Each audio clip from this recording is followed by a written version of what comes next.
Greetings to my colleagues in Zagreb. I'm speaking from Sydney on the lands of the Gadigal people. And my focus is to bring joy to those who teach. Now, how will I achieve this end of bringing joy?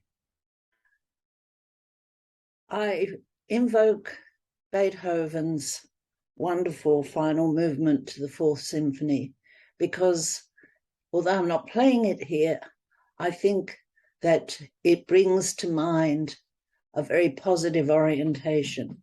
And in my paper, I spend some time speaking to this purpose. Ode to Joy is a clarion call to honor and respect the very best in humanity, and that's why it is used so frequently. And the title of this conference regarding jumping out of the box is a kind of clarion call. It's a liberatory stance to break out. And one of the questions that I want to ask with respect to breaking out is, what is education for? And I shall return to that shortly. And it is enfolded in notions of praxis, and there are threats to praxis, and that's something else that this paper covers. There are ways of ameliorating the threats to praxis through participatory action research. And in that guise, we can remoralize using reflection. I turn to one specific case regarding music and say why it matters in relation to doing good. And in my conclusion, I shall return to Ode to Joy. So there are two threads here: that the influence of music is infused with ideas of freedom, peace, and unity. And in a world that's riven by the opposite to these, how timely and needful are we of those ideas?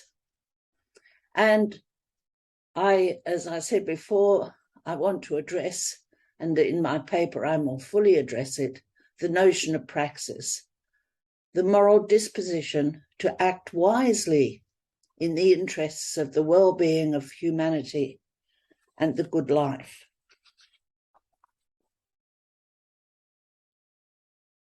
So why is escaping the box of current educational policies so critical today?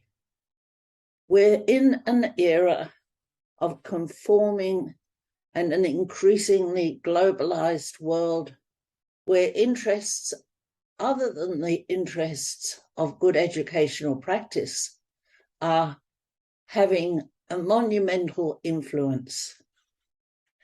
What we want to do is to regain the notion of transformational and liberatory praxis and the need for a remoralization of the teaching force when it's been so severely demoralized by some of the current attitudes towards teachers and the lack of respect with respect to their practice. I want to counter this strong performativity agenda, and I want us to consider how empirically derived testing regimes have had an undue influence on policy making. Policies are derived on the basis of the results of these tests, these national, international tests, and the competitive environment that they've created. So, what is education for?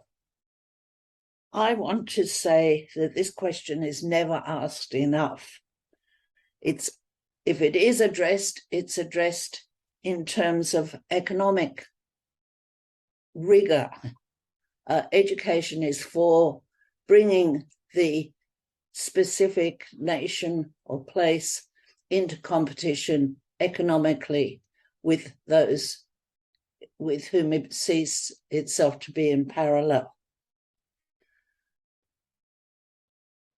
Thinking of education as a moral and political enterprise can be best seen through the eyes of Aristotle, who has been invoked time and time again in sound educational teaching, that we need to think about know-how, how things are done, know what we need to know about, and the practical wisdom to bring it about. And we need to harness the virtues. And in the paper, I outline those virtues, and they're considerable. Courage, temperance, liberality, magnificence, magnanimity, proper ambition, patience, truthfulness, wittiness, friendliness, modesty, and righteous indignation. What a wonderful sequence of virtues these are, and how we wish that education could provide for them. It's the task then of education to communicate and continuously interrogate the system of values that is currently infusing practice. But there are threats. And what are these threats? First of all, we have to consider that education is now seen as a political enterprise. Its primary purpose is seen as advancing countries economically, a point I've already made. In the face of the kind of global competition that is now so well known and invoked by Pasi Sahlberg in the wonderful acronym GERM, the Global Education Reform Movement, in these years of the pandemic, what a great acronym that happens to be. But what it stands for are these practices: standardization, so having things on par with each other so that we can measure one system against another. That results in the narrowing of the curriculum, taking low risks in pedagogy. The reduction of risk is now really considerable in education systems. Corporate management, taking away the integrity of the local management of schools, and test-based accountability. In my paper, I discuss the use of knowledge brokers who distribute and interpret knowledge for systems and for political decision-making, but those knowledge brokers are themselves underpinned by their own specific vested interests and need to be much more closely interrogated. I discuss in my paper the role of print media and invoke a specific case that has outlined how print media has such a force in informing the political decision-making. I want to contest the argument of enhancing economic opportunities for the most vulnerable citizens. It's sometimes said that if we have systems that conform to the global education reform movement, that will lift the boat, so to speak, for the least advantaged. And in my paper, I discuss that that is a rather dangerous assumption, because as somebody once pointed out to Barack Obama when he used that expression, some boats are more leaky than others. I want to relate to the less materialistic purposes of education, words that you see less of in documentation: enjoyment, creativity, social engagement, and well-being, and to see those as opposed to systems thinking and technical rationality. So a form of education that we need to think about is, as I said before, related to praxis.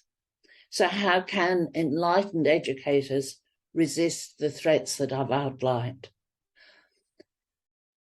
Stephen Chemetz says that a form of educational action that is itself praxis is participatory action research.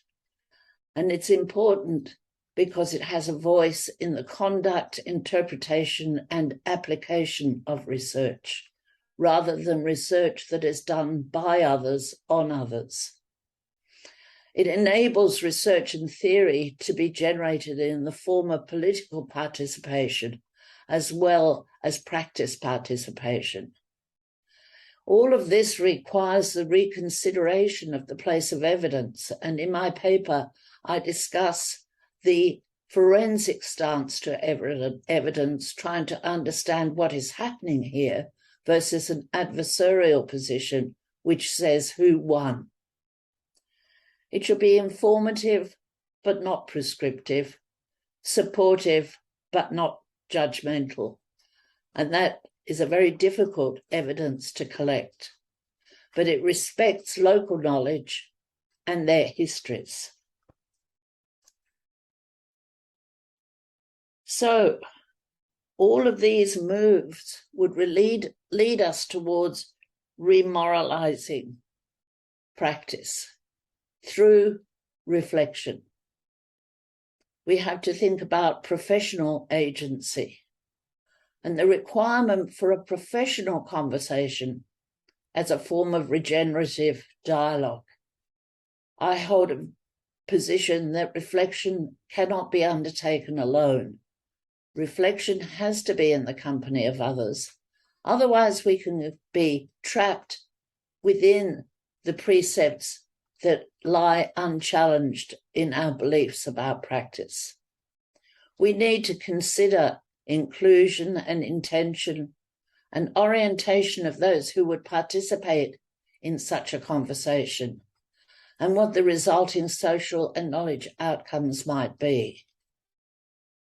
Reflection that's inclusive and participatory has the capacity to re-energize praxis and to recognize the moral center of practice, which is Doris Santoro's argument when she first generated the notion of remoralization versus demoralization in practice. So why have I invoked something about music? Why this turn to music? I see that music education is illustrative of the kind of doing good that praxis invokes. And it defies the bean counters.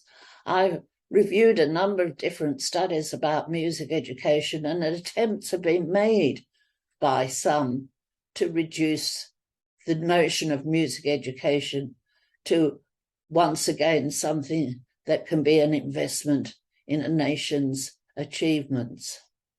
But music is universal, it's antique, it's social, it's communal, it's cohesive, it's often ritualistic, and it transcends cultural boundaries. It has the most wonderful capacity. And it enables us to turn to some of the messy problems here on earth. Some have said, we bother too much about going to Mars and not enough about what's happening next door. And music enables learners to learn to find their own song. And in my paper, I have a discussion about a small study that required of young people to explain what music does for them. And there's a wonderful expression in there about it enables me to find my own song, thus breaking out of that box of conformity. To bring this together, I like to use a quote by William Blake. The tree which moves some to tears of joy is in eyes of others only a green thing that stands in the way. As a man is, so he sees. Too many have seen education as something that they can just invoke and improve and wipe out all the good things that seem to stand in the way. So let us see that joy is essential to living the good life and a force for happiness. But it's not easy. It's a force for which we must both struggle and celebrate. Schiller's Ode to Joy, which of course was the poem behind the wonderful piece of music, reminds us that joy is worth living for. Thank you.